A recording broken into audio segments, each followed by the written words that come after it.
live, you see, and they call. All right. So listeners, welcome. You see, welcome to Politics Plus,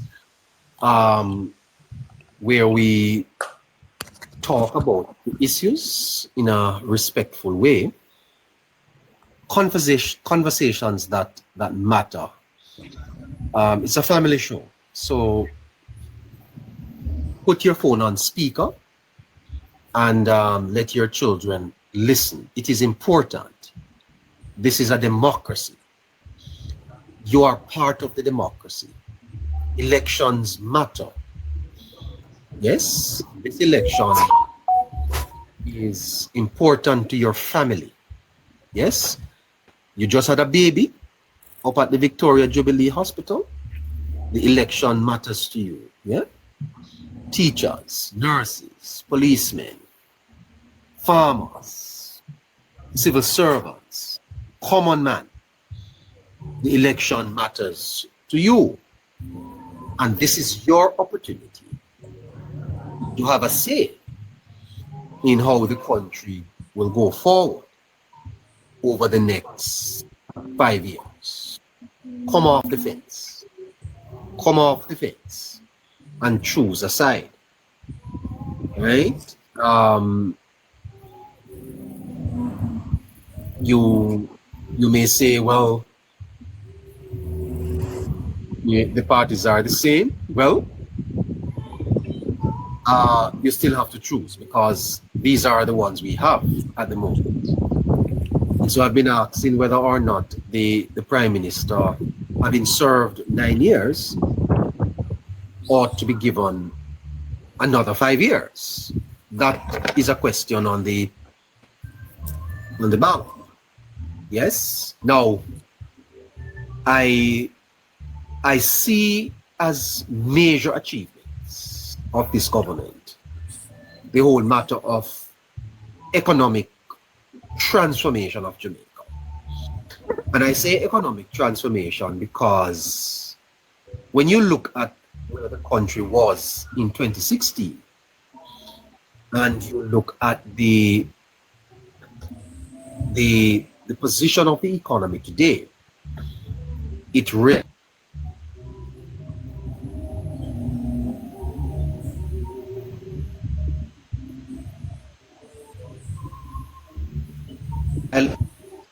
economic growth has been quite marginal. We have seen reasonable stability in Jamaica and record number of investments.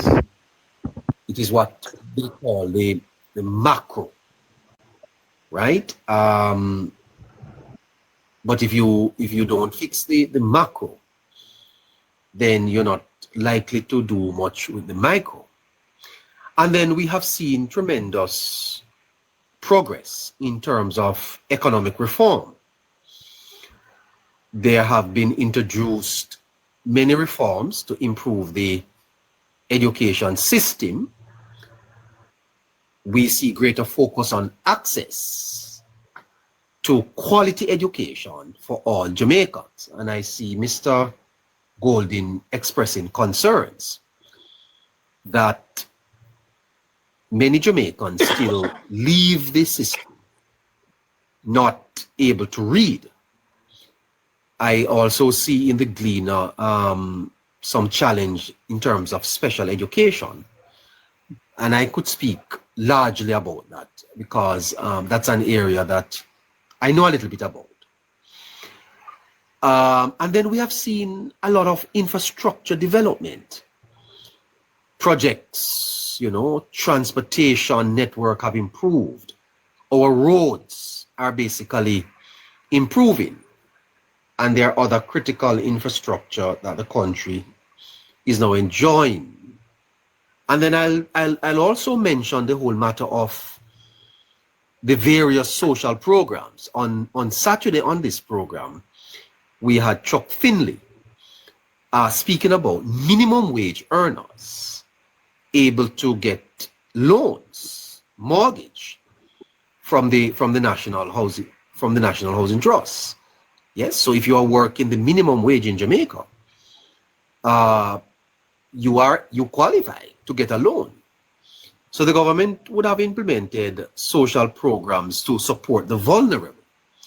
And so even as we have reduced poverty to 8.2%, I think it is of note that no one in Jamaica is necessarily experienced.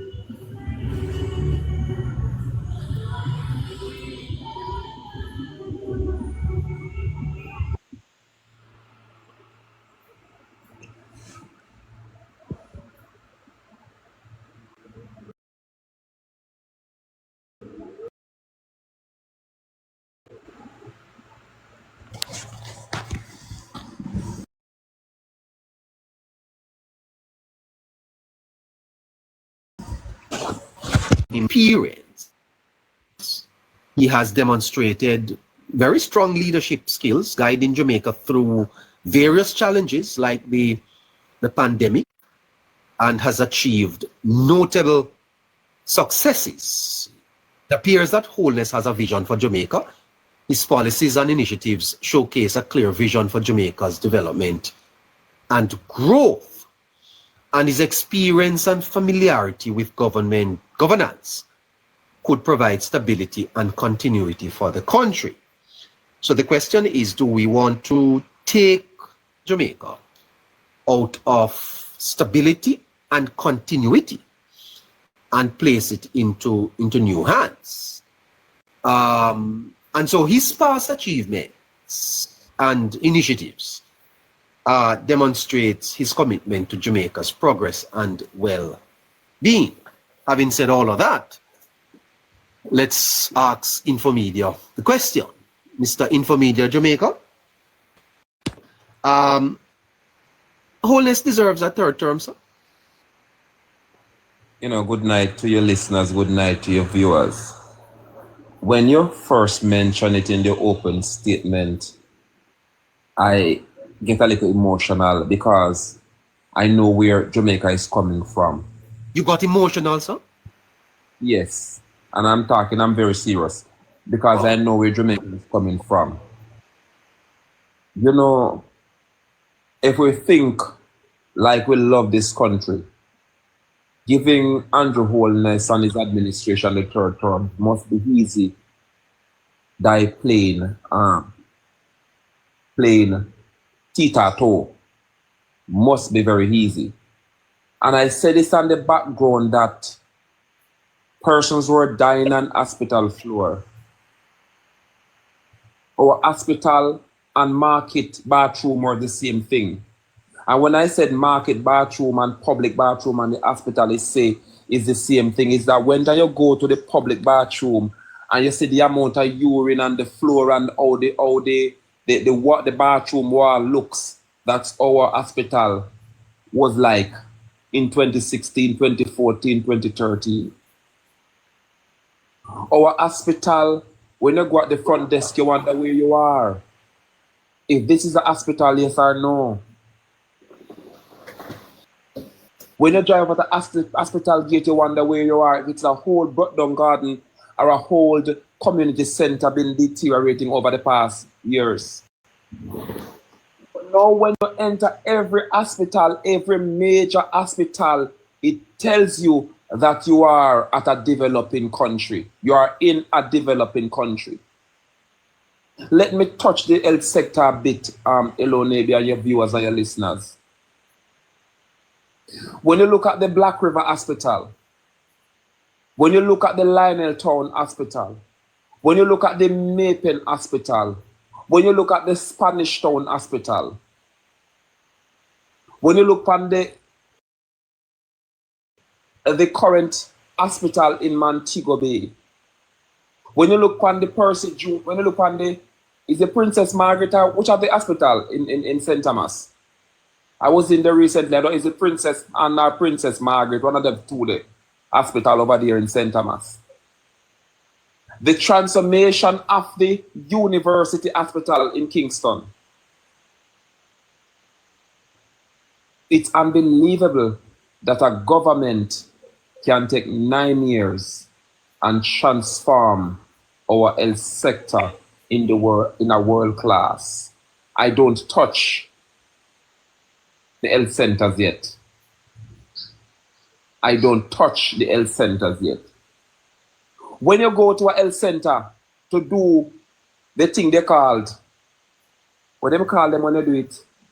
When you're a chef, they call it, I don't know what they call them thing. You get it, when they call a car the case, you know what I'm talking about. You ever go to the health center, look, what you call it? You know what I'm talking about?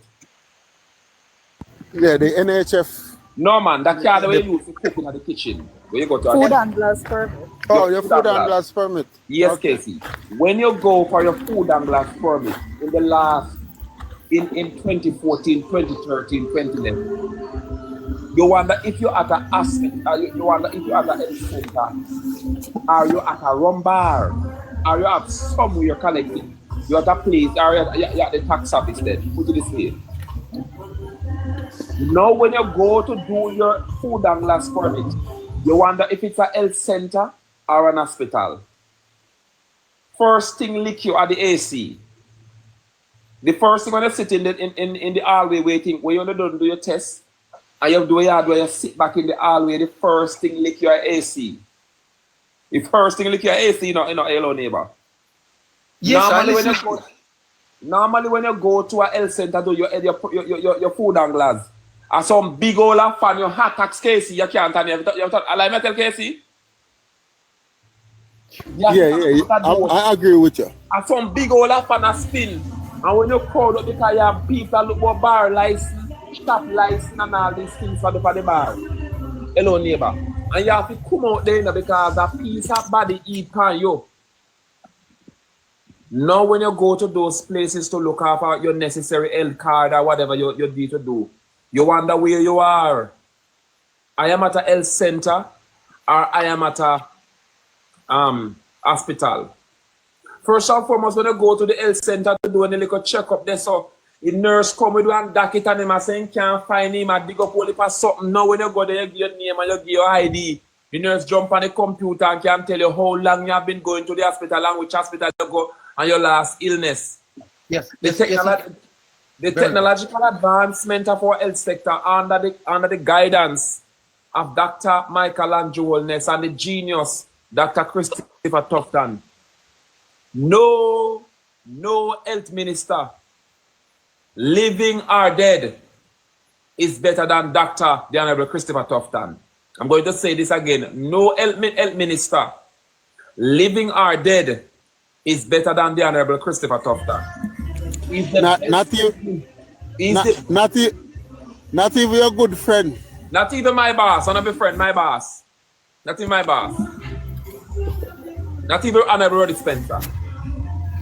Dr. Christopher Tufton, since adult suffrage or independent, is the best health minister this country have ever seen, barring none. There's no debate. That's not up for debate. His stewardship on the health sector is unbelievable. And I am not afraid to say that Cornwall Regional Hospital should name after Dr. Christopher Tufton when time comes. So let me take it a little bit. When what info? When time comes for it to open, that me mean.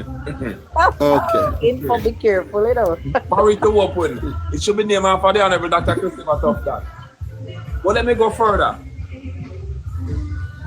I'm going to touch the security and the security force a bit. When you look at the police force in the past, in 2014, 2013, and when you go to the station, and in case you and I know this, when you go to the station as a police club member and a former VP for the parish, one day we intend to go to the hills of Florida and to visit a club in Moko. And when we went there and the police people carried us to that meeting and we decided to leave that meeting. And I'm telling you this neighbor, the policeman jarred the seatbelt on the vehicle like a can't start.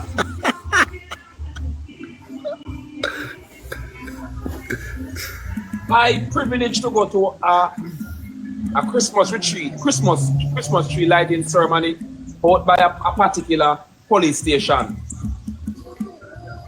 And when we were there, I was asked to go to a constable and ask him where the kitchen is. And I was told by the inspector, I mean, nobody laugh now. I was told by the inspector I must go into the barrack and say, Mr. Constable Casey, and he will guide me accordingly where the spoon is for the kitchen. And when I go to the barracks to call Constable Casey, I have been calling Constable Casey and enough Constable Casey. Constable Casey was right in the bed, but Constable Casey was sleeping in a hole in the barracks, the bed. Wait, let me, some people are just joining, you know. He's using Casey as an example. You understand? Like the name, it's not really me. Continue. So when I go there and I have to Constable Casey in my bed, but we couldn't see me because I was sleeping in a hole in the barracks of the police station. And after we go there, call for 30 seconds, then the mosquito, then big army and me have to kill mosquito left, right, and center. That is not the clincher. That is not the clincher. A policeman went to use the bathroom. And when we look, they say, look, I want canteen in a bathroom. In foot stuck in the floor. He almost shit up, excuse me language. These are the type of things we are coming from Hello Neighbor. Yes. And I have witness to these things. Yes, sir. Yes, we agree that things were So bad. when you ask the question about Andrew to get the third term, Yes. Do you think so? Do you think it's non-debatable and non-negotiable that is concerned.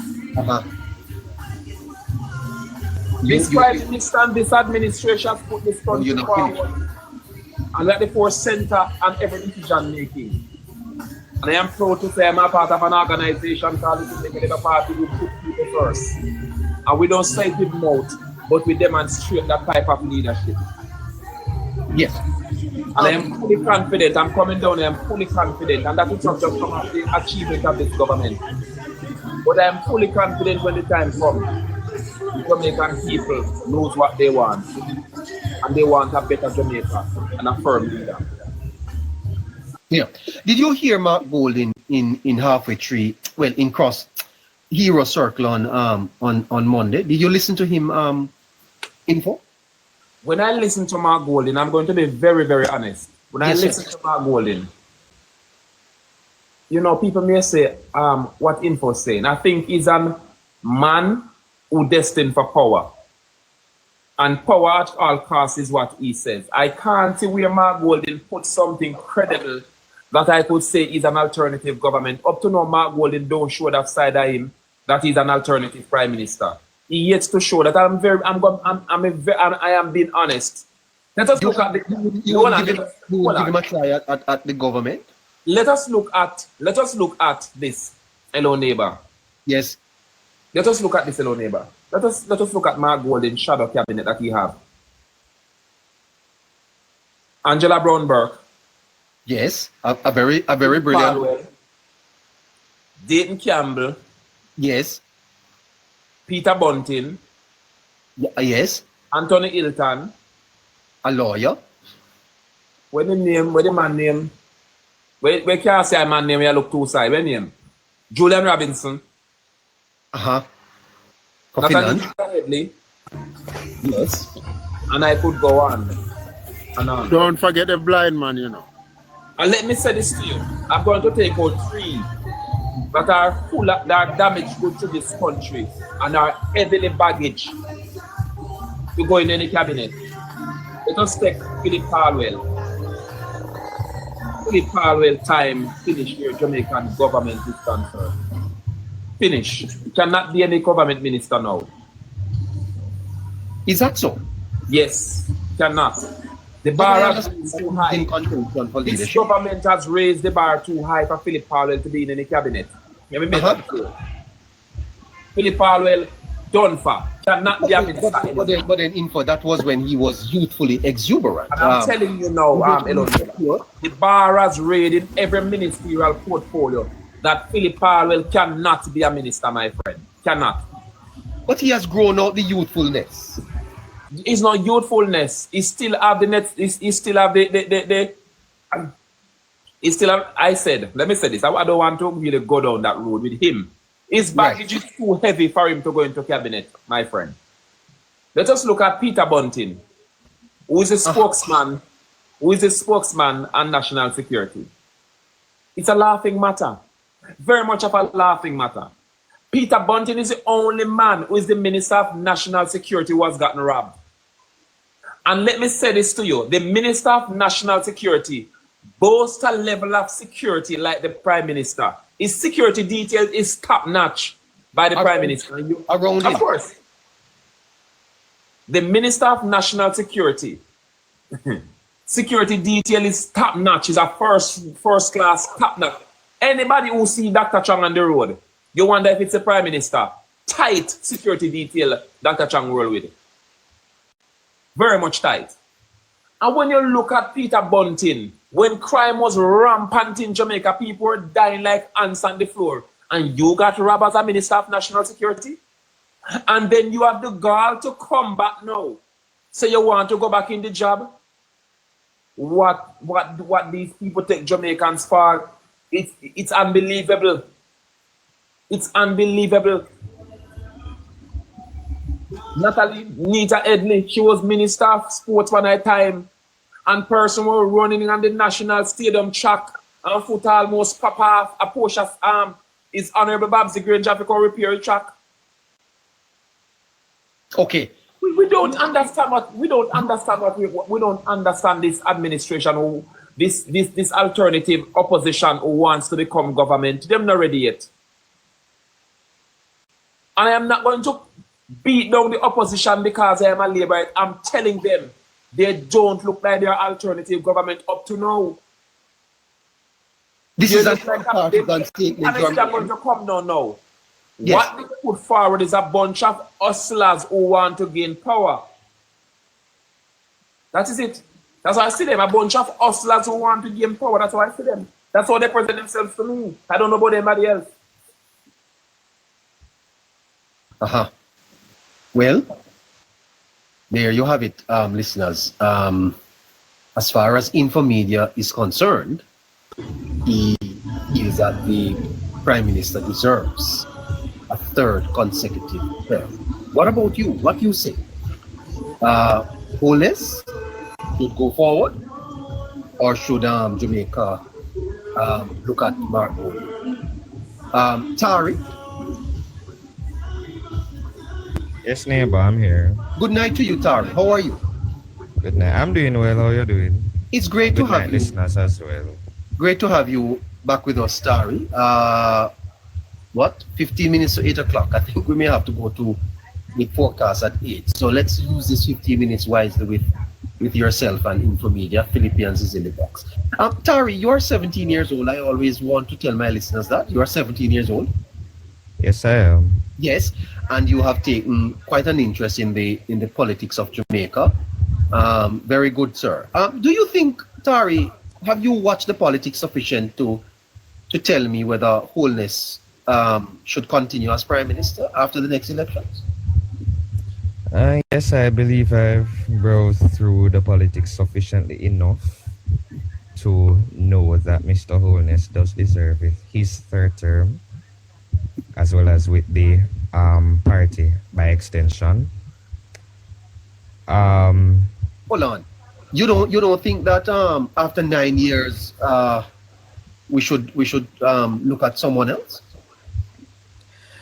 No, I wouldn't believe that. As a matter of fact, I wouldn't fall for the mentality of what Mr. Marlon Morgan, member of the communications task force for the JLP, I wouldn't fall for what he called the quote-unquote two-term syndrome.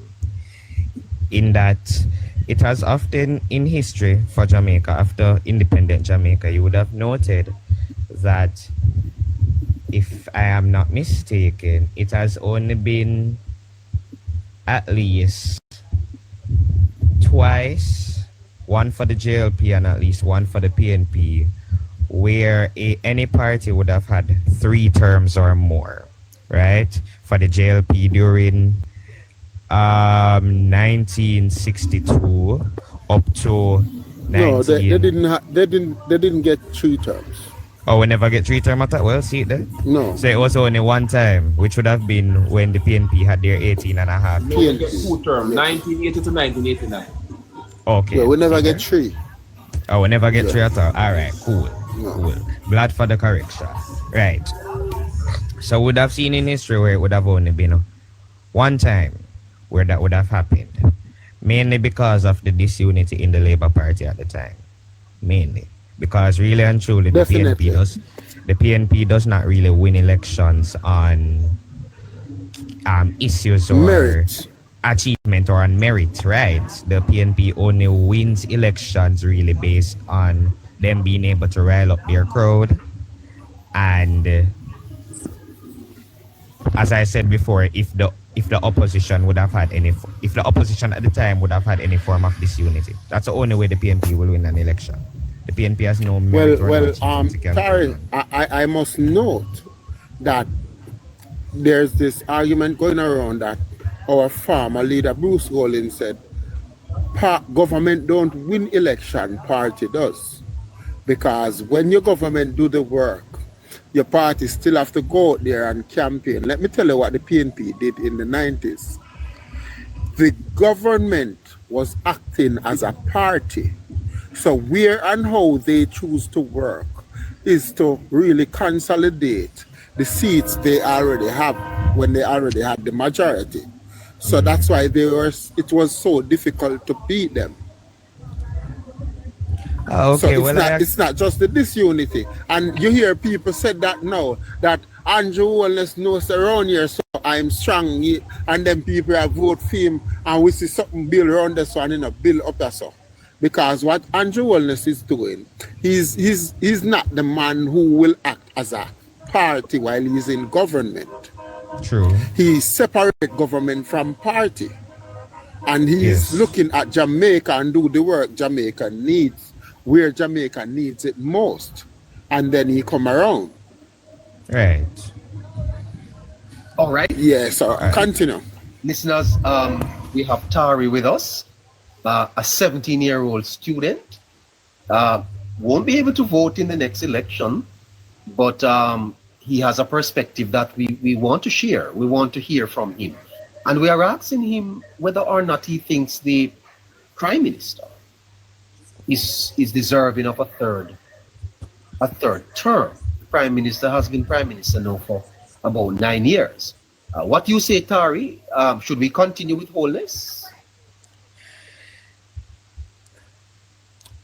Thank you for that, neighbor. Yes, so, of course, I agree with Casey, and I'd say, yes, I do believe that the Prime Minister deserves a third term. And I know that Info would have spoken a few on the achievements, but I'm gonna more so speak on the mindset. I love speaking on mindset, and I'm gonna use a situation that happened today with me as an example.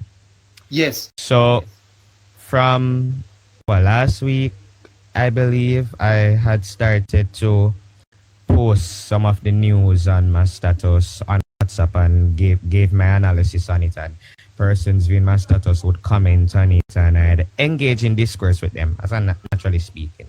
However, these persons also know that if they know me, that is, they would know that I am already in line with the current administration and that I am a firm supporter of the JLP. They know that, right? You are a firm supporter of the JLP, sir?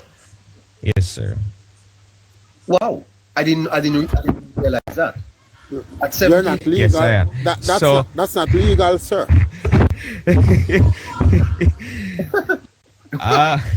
Yes.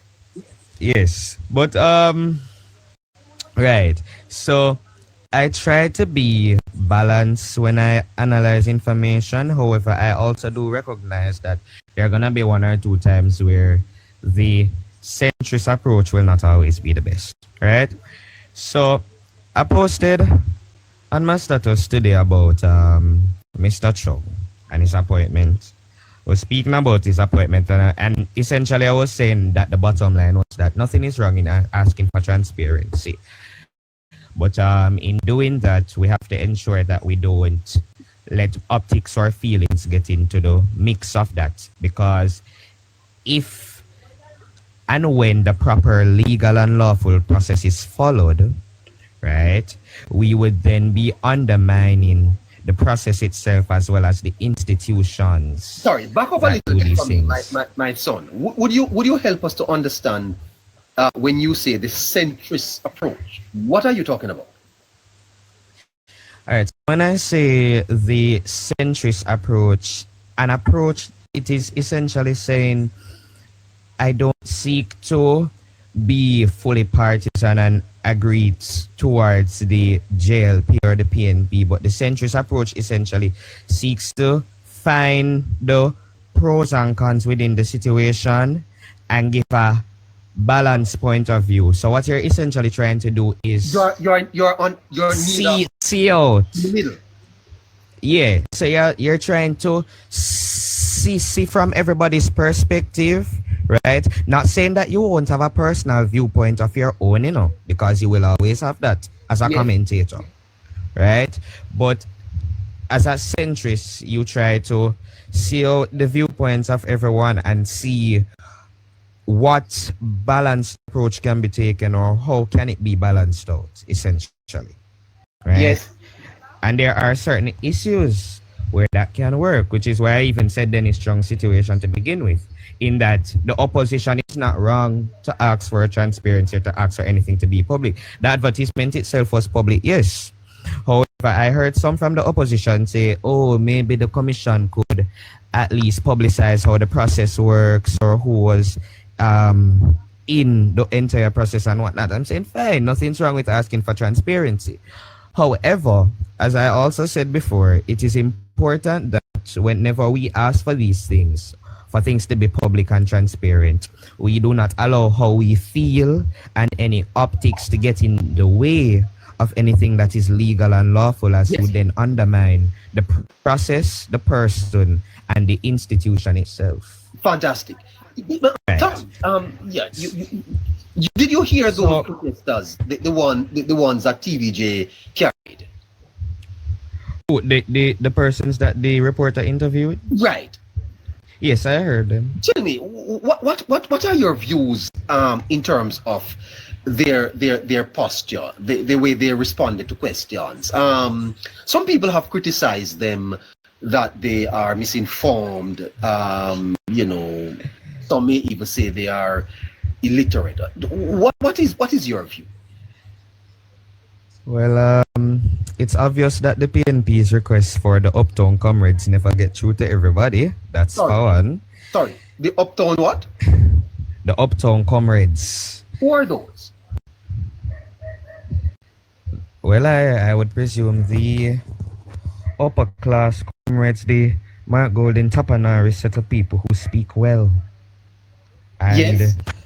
I would assume probably have some intellect, I guess, based on the mere notion of them being uptown. Let me correct you. Those one aren't the comrades, those one are comrades. Oh, comrades. My apologies. Yes. Comrades. Yes, comrades. So right. What does it say to you, a 17-year-old, listening to these adults responding to questions about institutions, and do you think they were misinformed? What do you think? I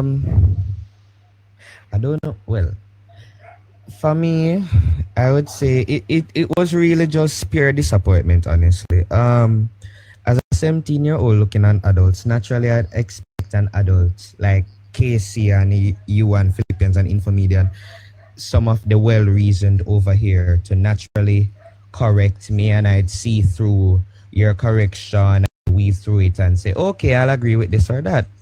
But when I see persons who don't know what, let me even start literally, don't even know what FID literally mean, you know. I'm not even going to what the FID does. If you ask them what does FID stand for, they don't know. You think sixth form students at Arden are aware of this?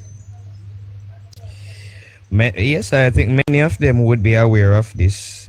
Based on, at least based on the presence, I would say many of them would be aware of this.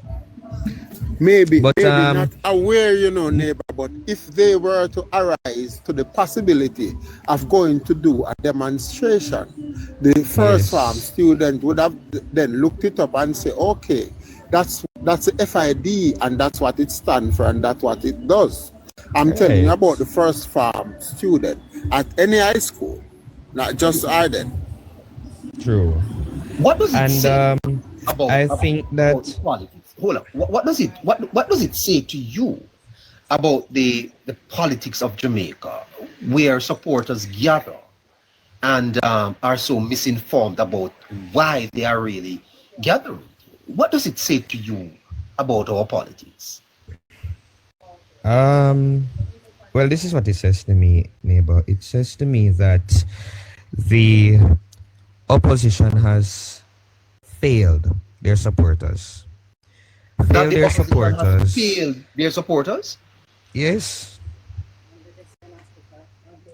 How? Fail their supporters in informing them, arming them with information. Because one of the things we have to look at is that many of the persons who were at this protest, no, and notice I told you that there was a notice for the Uptown, as Casey said, comrades to be at the protest. And somehow that notice never got through because the others were there as well. It looked like the PNP just wanted to run up the numbers so it could look as if the entire Jamaica was there, or the entirety of the PNP contingency. But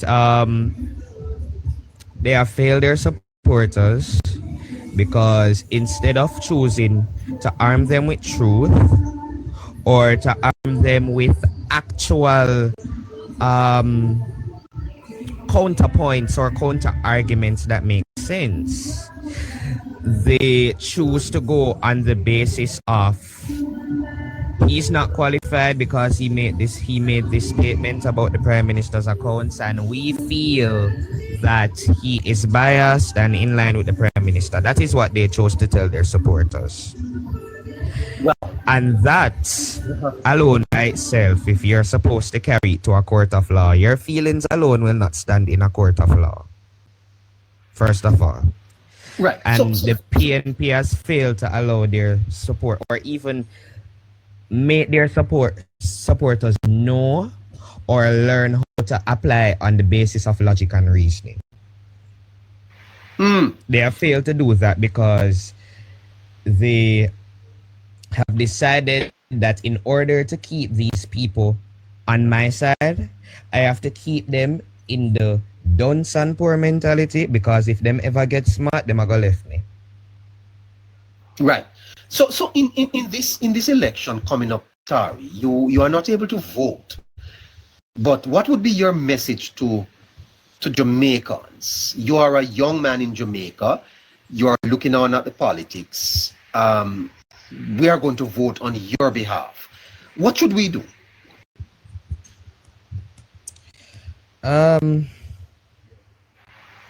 My message to you is simple. When I had put the thing on my status, someone responded to me and said, the saddest thing is that the JLP not even paying you to chat this rubbish. Do better. I say to every well-thinking Jamaican, Pause, ignore the optics. pause, listeners. This is a 17-year-old giving us advice as we head to the polls. Listen up. Go ahead, sir. Ignore the optics. Ignore the feelings. Use logic and reasoning. Do your research. Find out the information for yourself. Don't stay on the fence and say it is a both sides thing or a both parties thing. Because at the end of the day, this is your future you're talking about. Yes, it is my future too, but me can't vote yet, so me I rely upon Uno. Because it is all of us futures. And at the end of the day, if we do not choose Jamaica, we will then allow the other side to choose what they want to make out of Jamaica for us. And If we do cannot allow not that. choose Jamaica, we're going to allow the other side to make out of Jamaica what they choose for us? Essentially, yes. Yes, that is deep as well as straightforward. That and is to phys- think of it, you know that the male that was interviewed, he's one of the PNP top blogger on TikTok. Am I right, Infomida? Which one? The second one or the last one? Oh, it was two male. That one way that have ear. Infomida.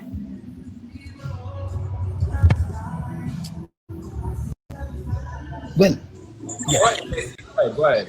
Yes, that one of those persons that were interviewed at the state funeral at Heroes Park on Monday morning.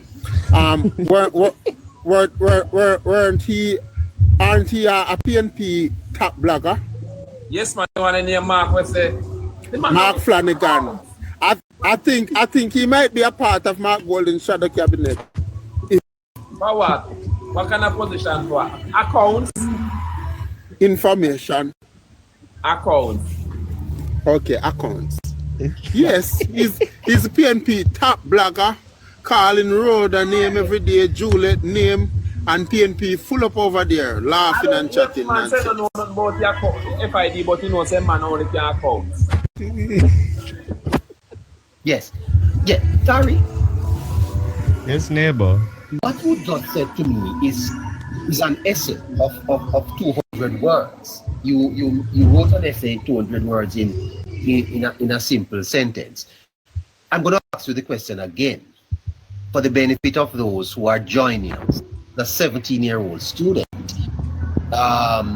who we have been talking with for the last about 20 minutes. And I'm asking him that he can't vote. And therefore, he is relying upon us, the adults, who have to do so and vote.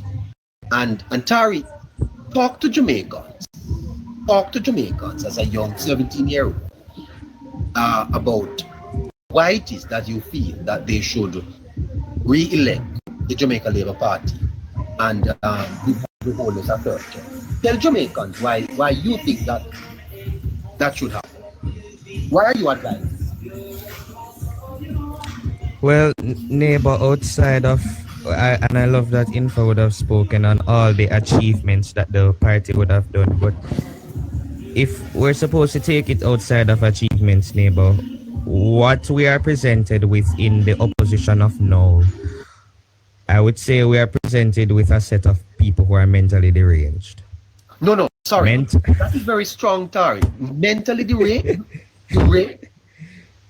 Yes, neighbor. That the opposition party is mentally deranged and desperate. What you saying to me? Yep. Yes. Wait, Jamaica, wait there. Jamaica, the views of Tari are not necessarily the views of Politics Plus. Continue. Yeah. Thank you for that editorial note there, Casey. Good. So you think that the opposition does not possess the intellectual capacity or aptitude, acumen to lead the country? Because if you are saying that there is something there with their mind, then what a strong statement you have made there, young man. Anyway, Tari, I want to correct you there again, because this is where it starts, where that's why the PNP get away with so much in the media. In Jamaica, them say, when a madman trap you, nothing no come out of it. So man walk around and go on like him mad, and all of a sudden everybody operate as if that man has a Bellevue at leadership or bright people. What they are intellectually dishonest and are campaigning on the ignorance of their supporter. So that's what they do to gain political mileage. So it's not that they are intellectually deranged, Tari. They are using the people that are poor mentally, common minds people. When you hear them talk about they are for the common people, they don't mean the poor people who are struggling. They mean the ones that are struggling with their intellectual capacity.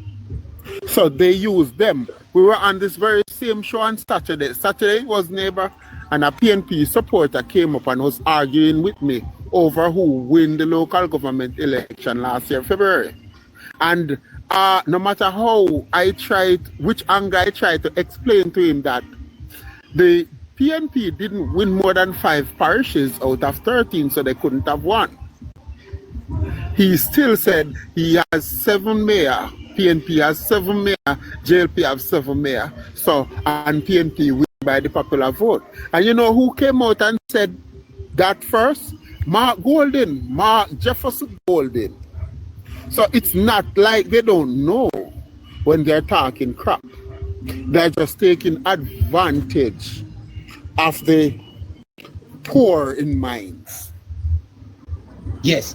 Want to say thank you to Mad Max and welcome him. Yes. So they are not mentally deranged. They are dishonest, intellectually dishonest, and they will do anything to lead the poor minds astray. Yes. So that's what the media use as an excuse to give them a pass to. So we can't condone that. We got to hold them responsible for the things they do and the things they say. Yeah, and I said that's how it goes. What can go so? Yes. Tari, 17 years old. He's telling us why Holness should be given a 3rd term and why the People's National Party should be left out in the cold for a 3rd time. Tari, the listeners want you to expound on why is it that you feel that the People's National Party is, as you describe them.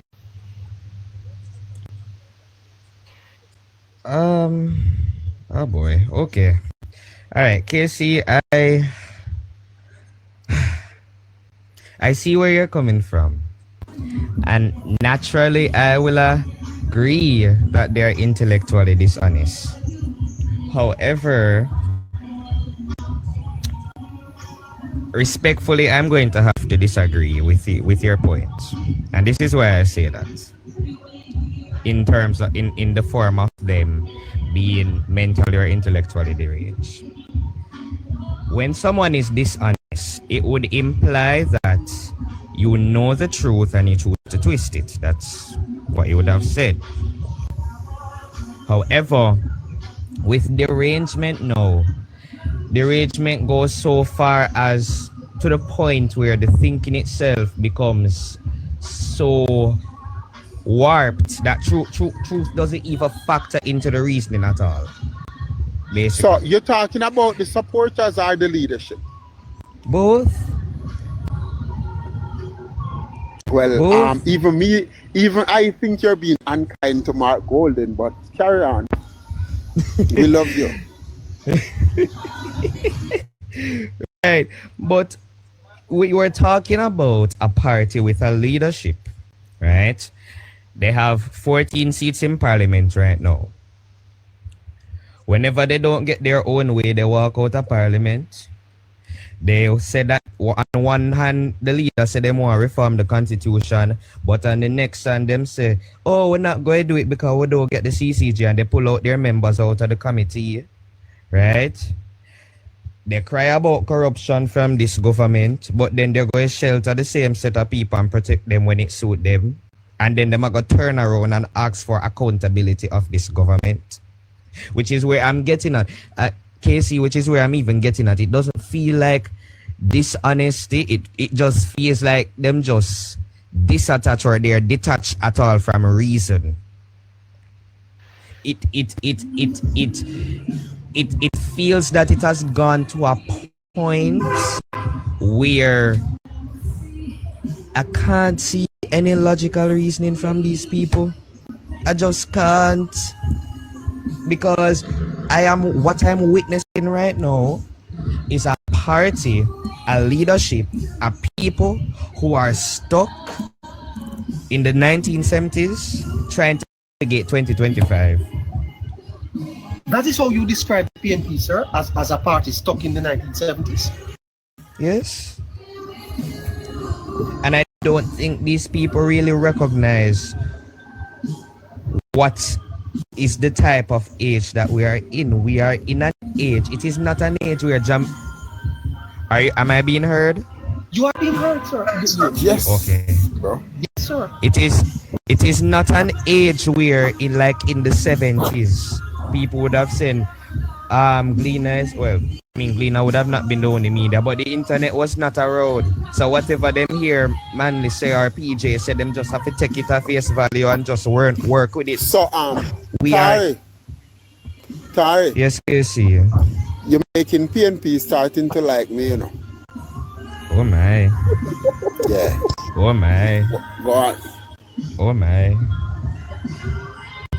Yes, but it is not an age where you can test the validity or the credibility or the relevance or the reliability of anything. You have declared support for the Jamaica Labour Party. But yes, I have. May I ask you that in your group, in the students that you would rap with, do they share similar views like you do? Is this a singular view among your peers?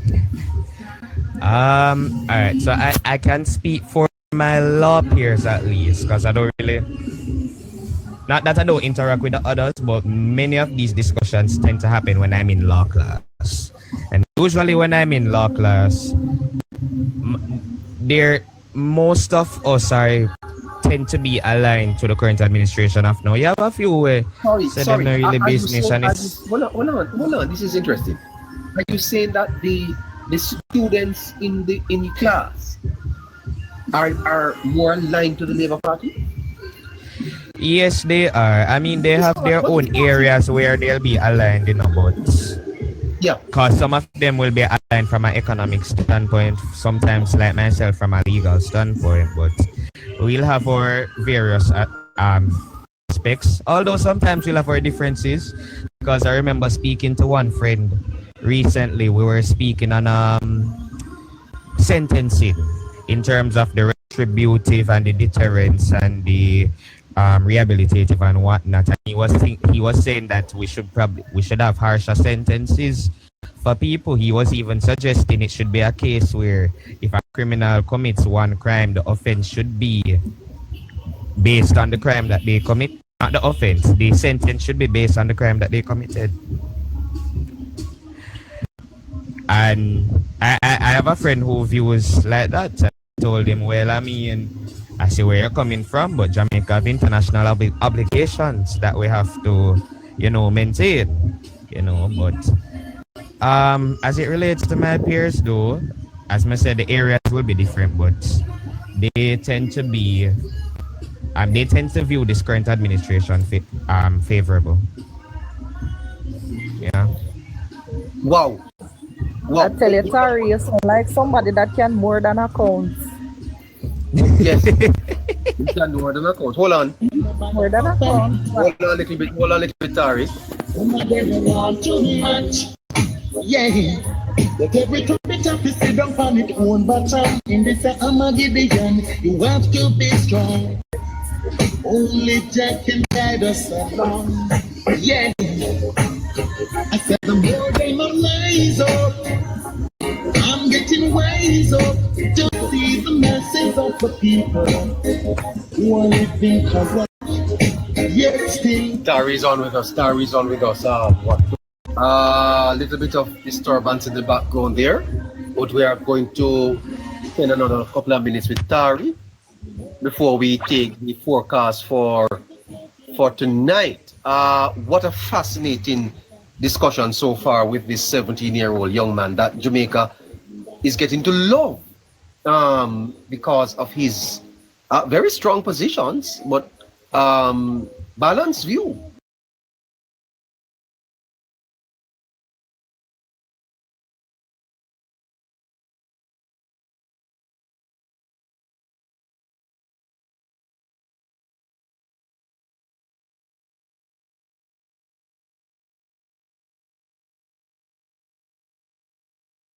And That's how. subscribe. Yeah.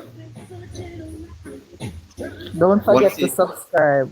Yeah. Want to say thanks to Mad Max and all of those who have chipped in so far to send us a little something. Very much appreciated. Thank you so much. Thank you so much. 17-year-old Tari is on with us, and he can't vote, but he is telling us how we are to vote. And as we go to the polls, let's listen a little bit more to what Tari has to say to Jamaicans, the adults in Jamaica, from a babe, almost barely off his mother's breast, but he's a law student, and he says that a lot of the students in his class are of the same viewpoint. What is Holness doing to Jamaican youth? Hey, Mr. Holness, Inspiring. you are inspiring the youth of Jamaican, sir. Mr. Holness, you're a leader, man.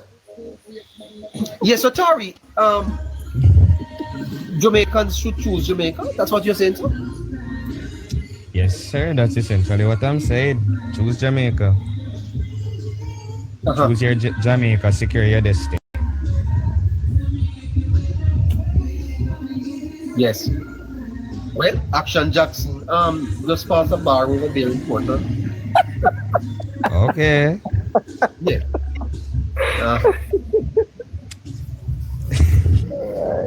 Yeah. Why, Tari, it's been a pleasure hanging out with you again today.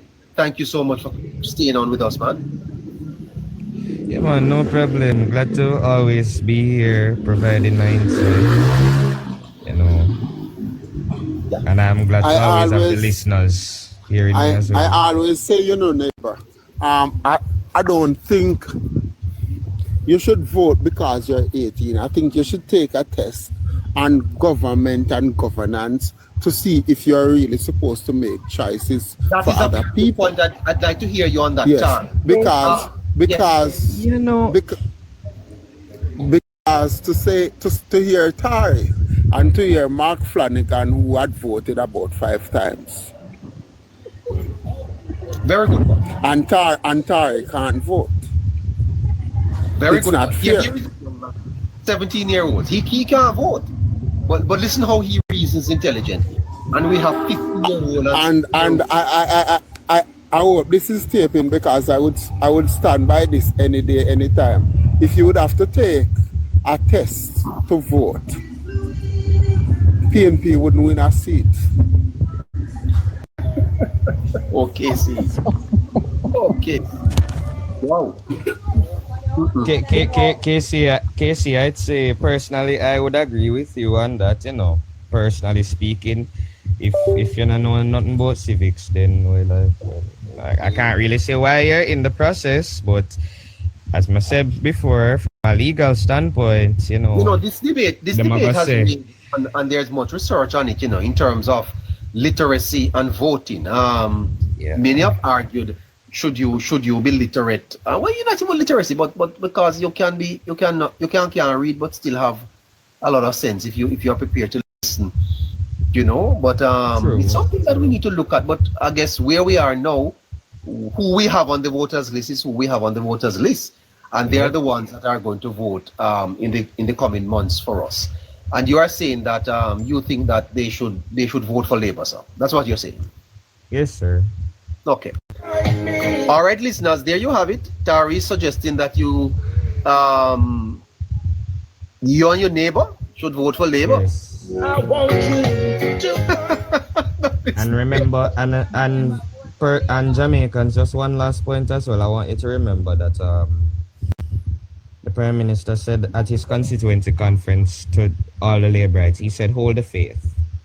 And faith is a very important thing. Substance of things, hope for the evidence of things not seen. Yes. Now, it is important that when we live in such an era as this, we are bold with what we say. And oftentimes I've learned that in the past, the opposition PNP has always made labor rights seem less than or not important or wanted us to be cowardice. But more than ever in such an era now, we need to be, and all of us need to be bold about what we're saying, about our stance, and we need to be well reasoned and logical in our thinking. So all I will ask of you now is to do this. Be bold, hold the faith. Things may not look too perfect right now as it relates. Speak up a little, my brother, please. Oh, right. So what I'm essentially saying as well is be bold, hold the faith. Things may not look the best right now in terms of what the party itself is doing, or you may not agree with one or two things the government is doing. But what is for certain is that regardless of what is happening now, delivery shall happen every time. And this has always been tried, tested, and proven with a 100% pass rate. What is that? The delivery of the government, and by extension, the delivery of the party itself. You are encouraging labor rights to be bold.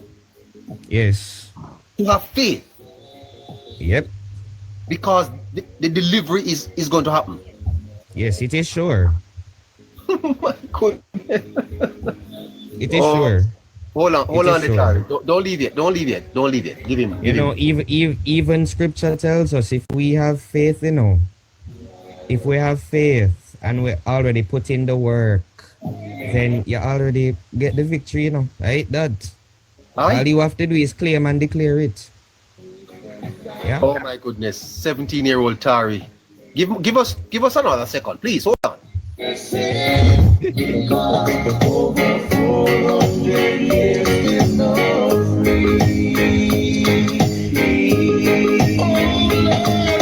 What's happening on Politics Plus tonight? What is happening on Politics Plus? What a program with Tari. The young man encourages labor right to be bold. Oh, stand up for what they believe and to hold the faith. My goodness. Boy, I tell you, this is fantastic. This is fantastic from a 17-year-old. I wonder if I could ask the Prime Minister a favor to get this young man in the Senate. Senator Tari. Yes, neighbor. I'm coming to you, sir. Taking a little break here.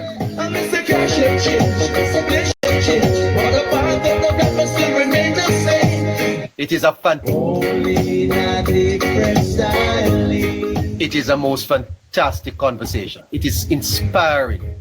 I don't even know if anyone is on the fence tonight after listening to Tari. This is the best, world class.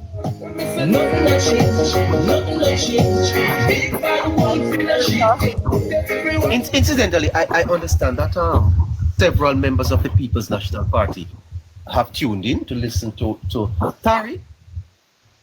Tari? Yes, neighbor. I understand yes, neighbor. that several members of the People's National Party have tuned in to listen to you. Some of them are taking a little bit of finding your comments a little discouraging. That oh my, that they are mentally deranged. Talk to the PNP online. What you have to say to them? How would you respond?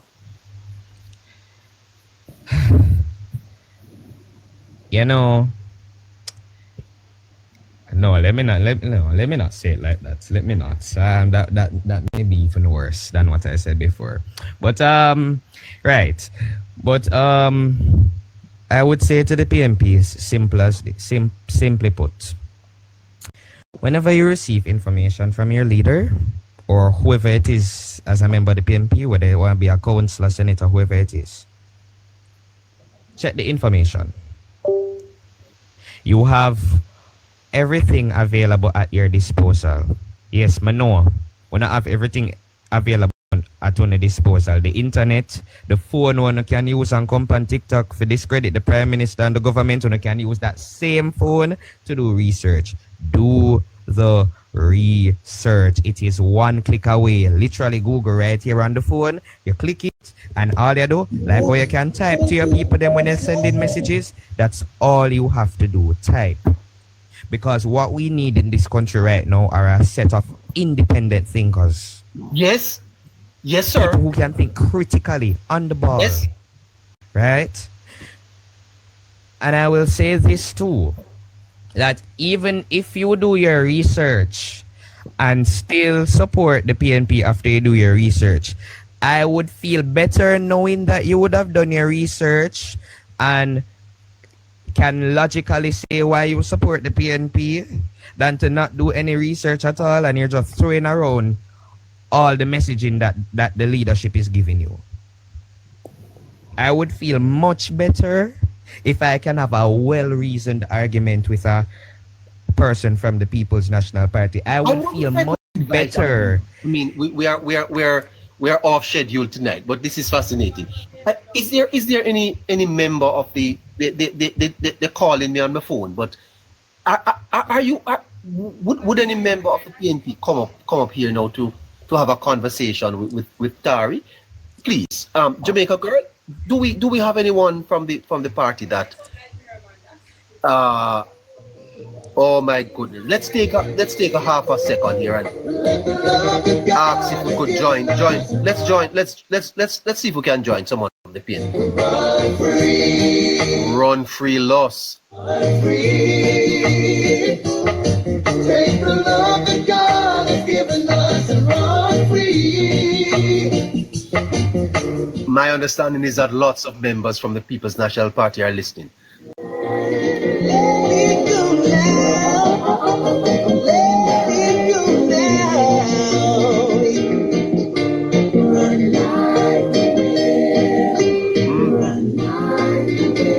It's on at 8:30. 8:30 in Jamaica. We go until 9 o'clock.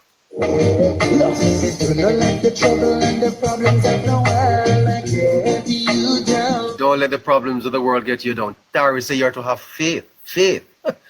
The substance of things, hope for the evidence of things that you cannot see. He's fully supporting Andrew Holness for a third term.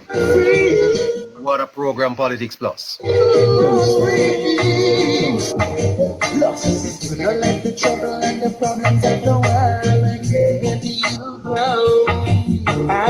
Don't ever let them see you fumble and stumble. Don't you let down. Put a big red smile on your face. Don't wear no frown. Pick yourself from off the ground. Place your feet on solid ground. Run free. Run free, run free. Free.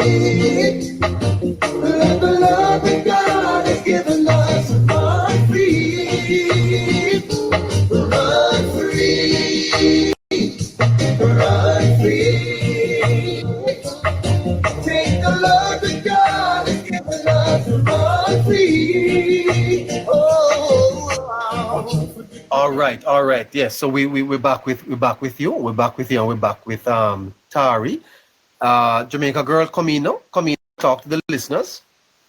Tari, I have to tell you, as a fellow Ardenite, I am very, very proud of you. We always produce the best, so I'm encouraging you to continue. And also, as a proud Labourite, I'm also very proud of you. Guys, we're giving you a brilliant show tonight, and we're hoping that you will take us to 100,000 likes by the end of the show. We are now at 41. Help to get us to 50,000, please. And Casey, on your point of, if we had to read or learn about governance in order to vote, remember these are the same people that took civics out of the education curriculum, so Yep. very strategic why that was done. I was having a discussion recently, neighbor, and I was asking someone if they Yeah. believe that adult suffrage was truly beneficial to us because we have created a different problem. Yes. Because that time you'd have had to be, I guess, at a certain level of education, you'd have had to own property, which means that you'd have some vested interest in how the country was operating in order Yes. for your business to survive. So having taken that away, we are now left with a high voter base of people who don't even read Pam is a girl, Tim is a boy. Yeah. And we suffer as the consequence of that is what we saw at that protest recently. Yeah, but it speaks to a larger problem, and I believe that some people have been speaking about it, and that is that those of you, people like yourself, KC, Philippians, you have benefited from education. That you have a responsibility to inspire others to get to the polls, and there are many uncommitted people in Jamaica. Many people who have taken themselves out of the political process. A lot of it because of the polarizing nature of the politics too. But at a higher level, I think that we have a responsibility not to allow a certain portion of the population who are Jamaicans and who we should all, unite to bring up to a certain level. But we can't leave it for them to make the choices at all. And I completely agree. I will say on my part, I always try to be that. And not only in relations to politics, but in general. I'll give you an example. At my workplace a few years ago, I realized that our management team had various skills areas. The line staff were, I'm gonna say, mostly like high school dropouts and so on. For me, please. Yes. Not here. Yeah, go ahead. Yes, so I was giving an example that at my place of employment, I realized that our management team had, a lot of skill sets, while our line staff we had a lot of high school dropouts and so on. I took the time out, spoke with all the team members, and made some efforts. We came up with a package where we were gonna teach them. So I would have done English and computer studies. We had somebody else doing math. We had a meeting with the entire staff. We spoke to them, and never to this day, not one person signed up. So that's some of the things that we struggle with. A lot of people are just not interested. I remember a few years ago, I signed up 2 gentlemen for project management, what you call it, a course at Open Campus. And the day that I called to sign them up, they told me that it was the last day and that they had to take in some documents. Anyway, I friend her up and everything, and she said, all right, she'll take the registration and allow them to take in the documents on Monday. I brought them there, we paid for the classes and everything. And one of them pulled out in a neighbor. He didn't bother to go because him saying he can't take that. And I tried so hard to encourage him. I kept telling him, we will help you. You're doing it together. We have already, as in the management team as well, we have already done this course. We can advise you, we can assist you with the projects. One of the gentlemen went through with it. The other pulled out and went back to the school to reclaim the money that he did not pay and put in his pocket. And I tell you, to this day, I don't finish pay back for it.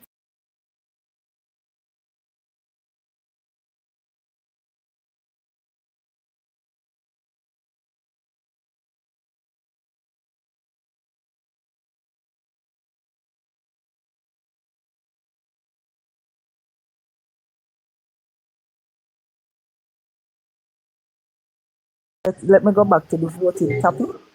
One of the first things I'll ask, and not just now in election season, because I think a very important process. So they'll tell me a lot of times, you can't bother with that, and none of the government, them not did this, and so sometimes I'll tell them, just imagine if our ancestors just had the same thinking, they could have lived till they're 90 and see them great-grandchildren, but they decide to get up and fight for your rights just for you to now say that, me can't bother with this.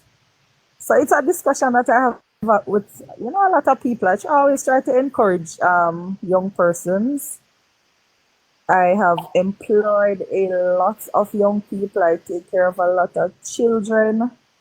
So, I think I'm doing my part, and I will continue to do just that. Well, congratulations. Fantastic. Great. All right. Yes, so let's, you think we should go to the forecasting now, or do we wrap up with Tari? What do you think? Jaden, tap up the live and send a gift. Thanks for the gifts, guys. Keep on tapping up the live. Yes. Send a gift. Yes. Want to say thanks to I'm seeing more requests for Tari than the forecast, to be honest. So I don't know. Yeah. I don't know. Okay. All right. Yeah, so we can skip the forecast tonight. We skip the forecast tonight. Tari, stay with us. Okay. So tomorrow we do an all-island forecast for the listeners. We'll come on that tomorrow. O'Shane, you are here, sir. Go ahead. Tari, open your mic.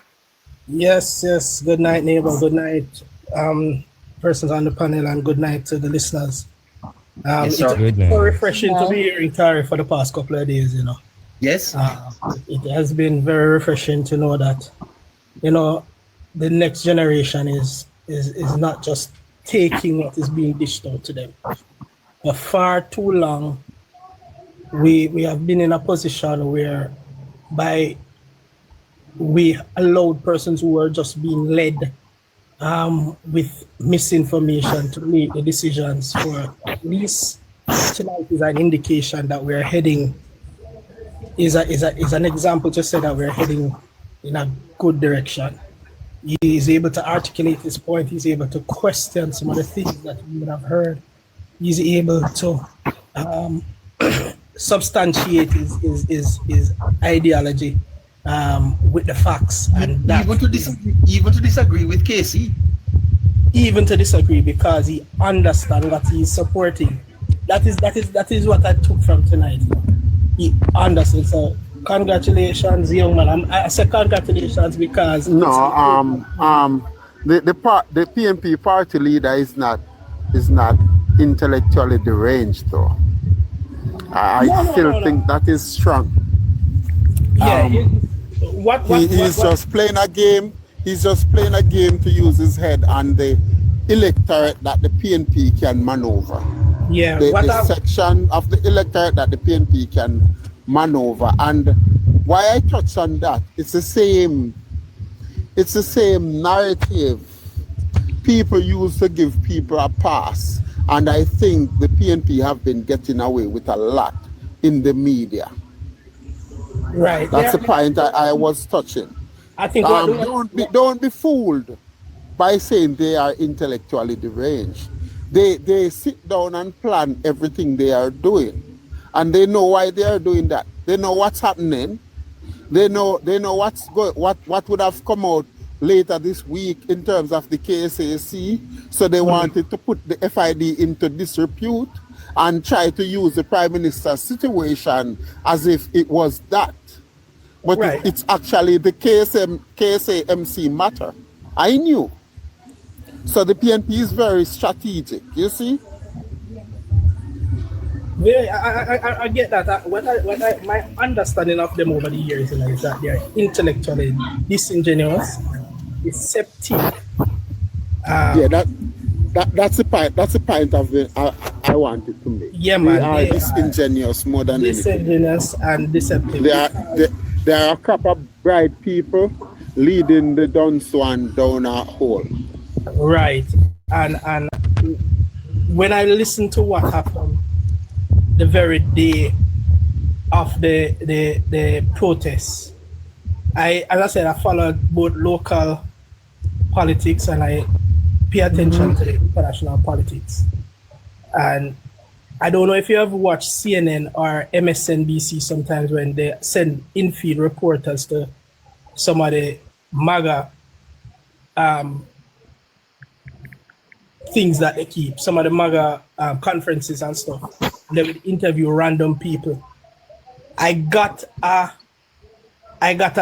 feel like that was something like that. That person. By the way, this is a green shirt. Is the filter that makes it look a little blue. But this is my green shirt that they have sent me. They have sent me a green shirt. Yeah. Go ahead. Yeah, man. So I got to feel like that just the same when you interview them and they would say crazy things just to support the party. That's what I picked up, that the opposition, the PNP, has a lot of persons that are following them blindly. Nobody who is thinking about what they're repeating. Nobody's questioning it objectively. They're just following the talking points. And to know that we have young people, because he says he has friends who is like-minded as him, who are reasoning things out. And I think that's the greatest challenge the opposition is having now, is that they're up against an information age where a lot of the persons that they're dealing with now are informed. So the balance is shifting, where they have less, they're having less and less ignorant people to lead astray. And that's the trouble that they're fighting. That's what they're fighting against.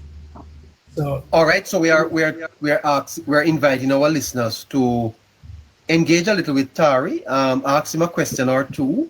Remember, he's only 17 years old, but he has the mind of, pretty developed, and he's well able. Actively done per se,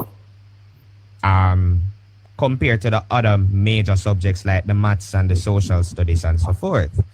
But what I will say is, given the fact that, especially with history and civics, what I like sometimes do is, given the fact that when you teach civics, you can intertwine it with history as well as social studies and other subjects. What I would say is, teach them the foundation, and then whilst you're teaching them the foundation, have the discourse in the classroom. And yes, I know many will say that there's a risk for political bias, or it's divisive and controversial, or about the age appropriateness of it, right? But you have to also remember that every subject does carry the risk of bias, right? It doesn't matter whether you're teaching history or literature, right? The solution cannot be that you're going to avoid the subject because, it has a risk of bias. No. But what we have to do now, or what the educators will have to do, is employ the expertise or the quality of being impartial, and also teaching students how to challenge bias through critical thinking. And if you're worrying about it being controversial, controversy is not something to shy away from in education. As a matter of fact, I believe controversy is a tool for engagement. That is how we have our discourse. Yes. So teach a foundation, teach them what they need to know. This is the legislature, this is the judiciary, this is the executive, this is what they do, this is voting, this is how people vote. Have that, then have the discourse now, have the discussions in class, and then also take out the actions. And neighbor, there are some schools, I was looking at Clancarty's page recently, there are some schools that vote directly for their head prefects, head boy, head girl, whosoever. And I was looking at Clancarty's page recently, and I learned that they had employed the help of the Electoral Office of Jamaica, the Electoral Commission, to actually do the election for the head prefects. I never knew you could actually, I knew that for the Maroon election, but I never knew that schools could actually employ the EOJ or the ECJ to help with processes like those. So processes like even those to help students, embrace and believe in their national identity and also make them aware of what is voting like. What do you do? What do you not do? What is the role of each person? Your indoor, your outdoor agent, your runner with them do.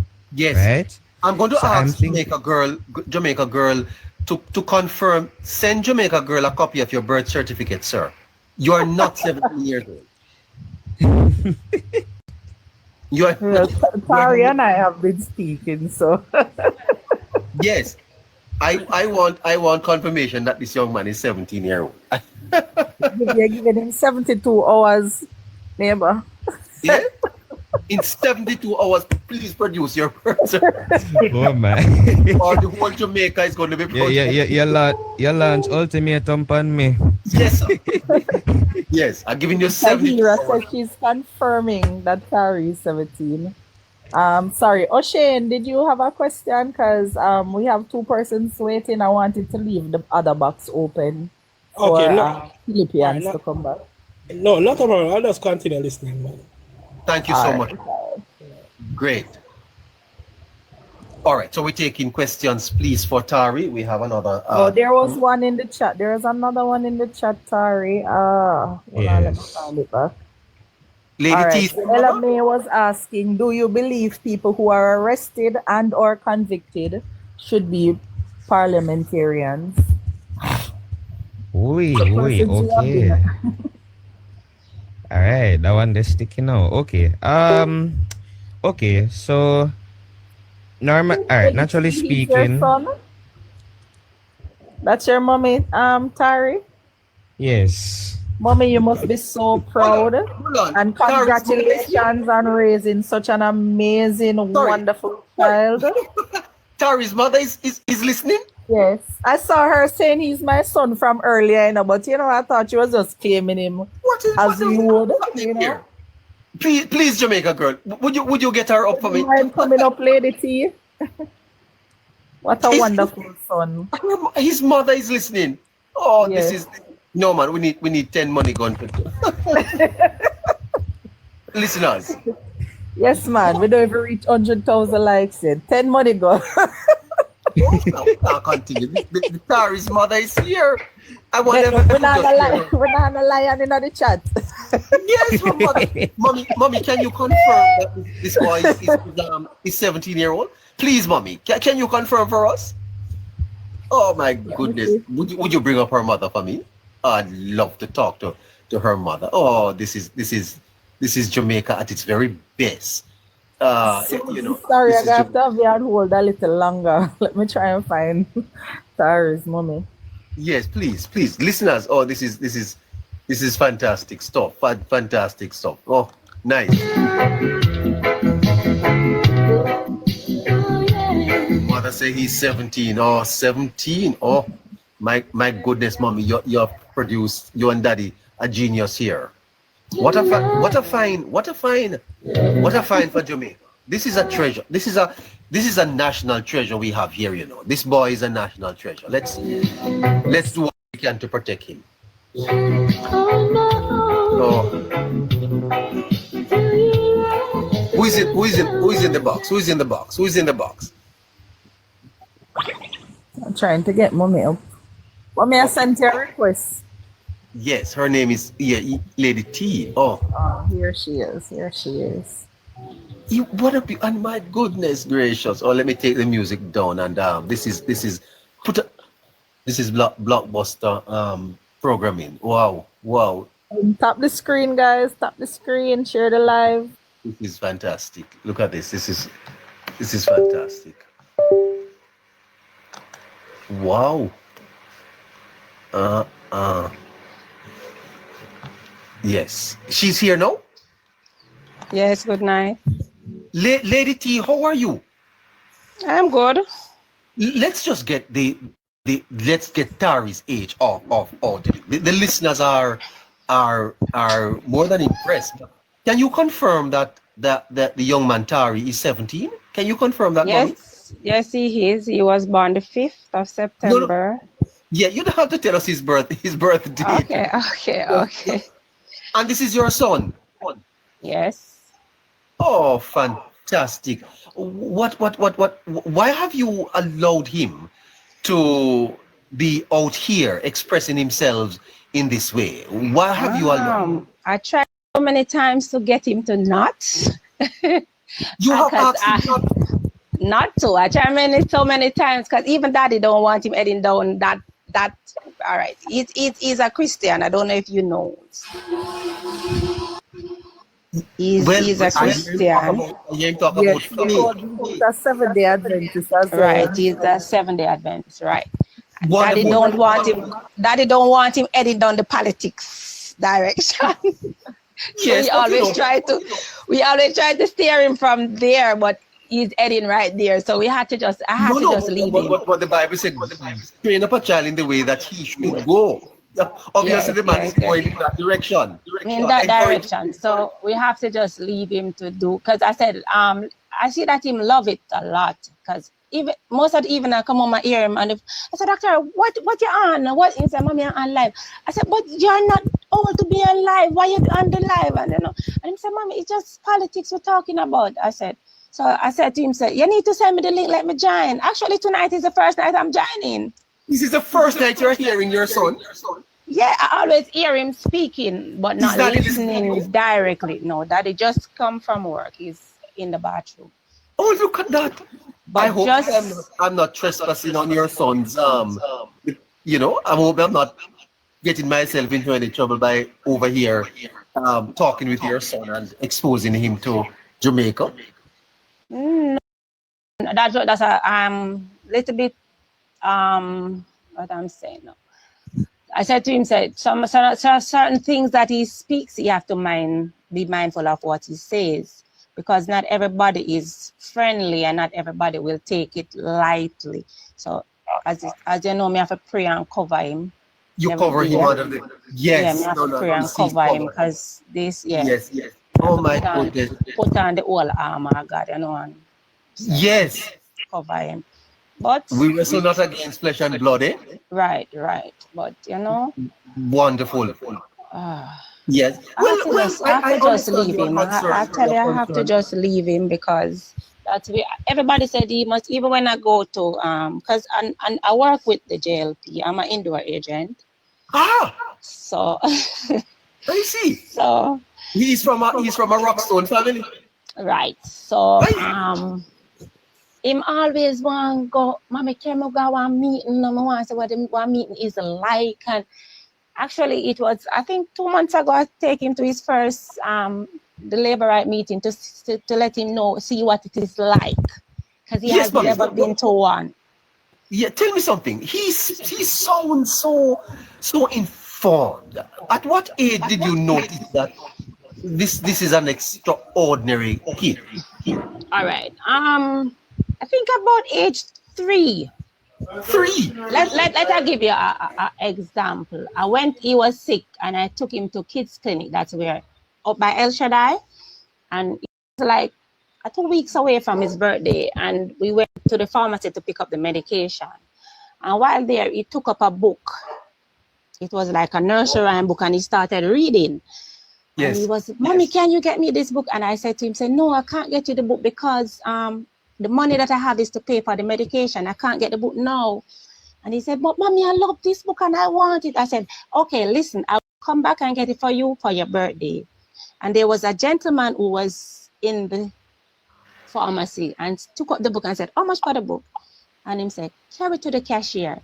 And I said, I don't have, he said, no, don't worry. When you see young man like a little boy like this who loves to read, you have to give him the book. And that man purchased that book for him at age 3. Yes.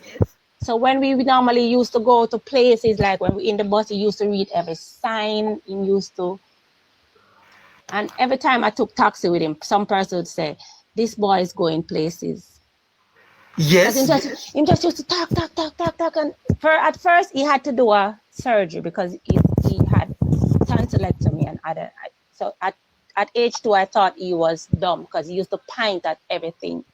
And then they said he had tonsillectomy. So I had to take him to the doctor to do a surgery to take out the tonsil and the other nights. And from I did that, it come like me have a little parakeet.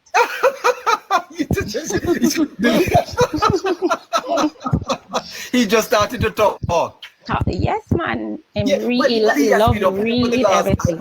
I had him on for 15 minutes tonight, and I had to give up my whole program because he just won't stop talking. Yeah, all right. I have two sons. His elder brother is 26-year-old, and Yes. he is 17. So his elder brother, whenever election time. Go ahead, mommy. Whenever election time, the elder brother would say, "I'm not voting now, coming on who for vote for us." And he would say, "Listen, don't not because your mother is a Labourite. Go and do your research. Don't let your mother tell you who to vote for. You go and do your research." So yes, that's it. Well, fantastic, mommy. You have produced a world-class young man here, you and daddy. And does Tari have a girlfriend? No, I don't think so. He's in the church, so I don't think so. Leave that right there. Yeah, we're gonna leave that right there. Okay, but you obviously will be he will be moving on to law school, I understand. He'll be going to upper six, and after upper six, then law school. Yes. Okay. Well, mommy, you know, I don't want to keep up much more of your time. We are almost out of time over here ourselves. I am seeking your permission to have Tari continuing to talk with us on this program. No problem. I always tell him I don't have any problem with you guys. But he has exams, so whenever it's exam time, I always say to him, no. You have to go and study. So he knows when to join and when not to join. Yes. Congratulations, mommy. Thank you for nurturing one of the brightest sons of the soil. We produce a Nigel Clark. We are producing a Tari, and I hope that I will live. I'm an old man now, but I hope I will live to see the brilliant future that he has in ahead of him. Jamaica is proud of him. Jamaica is proud of you, mommy. Congratulations. Thank you very much. You're welcome. Goodbye. Yeah. Yeah, but I have a little question for him. That was Tari's mother, Lady T. Imagine what a wonderful evening this has been. Oh, you couldn't plan it. I want to ask him a question. Yes, Soji. You have the time. Don't worry yourself. Hold on. Boy, I tell you something. You couldn't plan a program like this. This is divinely orchestrated. You know, there are a lot of people out there tearing down this program. I see them clipping it, putting up my picture all over the place, telling me that I am supporting the PNP and that Labour rights must listen to me. Like Tari, you don't even know what you do. You don't even know what you do.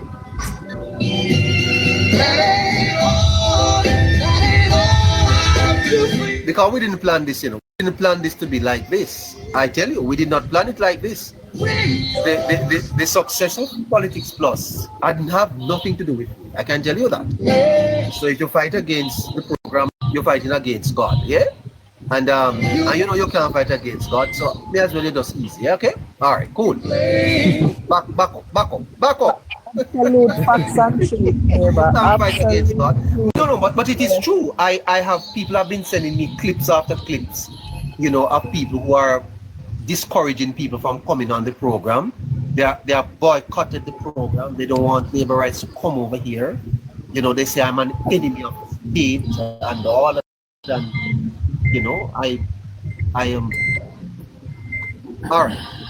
But neighbor. Yes. Neighbor, yeah, before you go to Soji, because Ella, I had a question that I had wanted to answer. If persons who have been arrested or convicted should be allowed to be parliamentarians. I go to the case of two people here, or maybe three. Isat, who is running for a seat right now, Mr. Jollian Silvera, who has been charged, and Mr. George Wright. Now, when we're looking at this, we have to consider various things. One of them is rehabilitation, which is one of the sentencing methods that have been used. Now, if we note here, Mr. Wright was not criminally charged, nor was he convicted, right? Although the opposition tainted him as one. However, in this case, we also do recognize where he would have been rehabilitated. He said it that himself. He was rehabilitated, and that he and his wife are together and they're going good and strong. So we can look at it from that point, that if an individual is reformed, maybe they could have a leeway. And then also, what if it is the will of the people, right? So what if, based on the two candidates here, right, the people in this certain constituency may know that this candidate is convicted or whatever, but they prefer that person over another person. If it is the will of the people, we cannot trample on the will of the people, right? And also, just because someone is arrested, it doesn't necessarily mean guilt as well. We have to consider that. Remember, a person has the right to presume innocence until they are either proven guilty or until they are proven guilty. And that is either through before them plead guilty, or as I say, before they're proven guilty, right? So just because someone is arrested per se, it doesn't necessarily mean that they are, as I said before, guilty. But on the flip side now, we also have to look at, it could set a bad image and a bad precedence, right? Yes, Ella, which is why I said, right, was not arrested, so maybe not the proper example to use in this case. But